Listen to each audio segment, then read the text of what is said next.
na? Kamusta ang mga panahon na bata ka pa?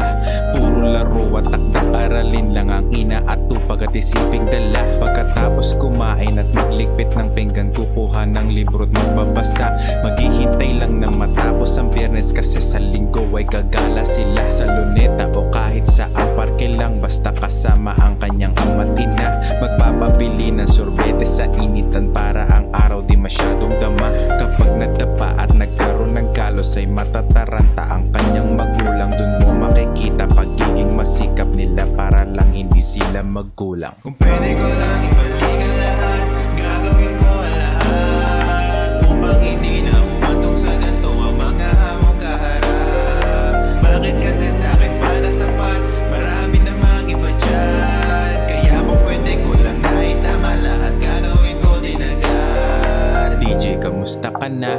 Nasa mataas na antas ka na pala ha. Ang dami mong kalokohang ginawa mula nung nagrebelde ka na. Hindi mo matanggap na kailangan na maghiwalay ng iyong ama at ina. Ilang beses mong pinaiyak ang iyong nanay at tatay mo, pinagugulpi ka pa. Napunta ka sa mga lola mo na hindi rin nagkulang sa'yo. Alam mong ikaw ang problema, kaso hindi mo lang talaga to matanto.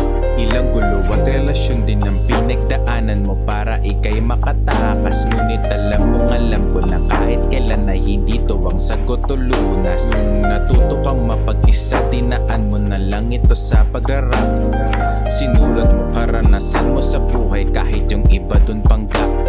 Ang tanging nagpapalakas lang sa'yo ay ang anak mo at asawang maganda. Kung pwede ko lang balikan pagkabata, itutuwid ko na hanggang pagtanda. Kung pwede ko lang ibalik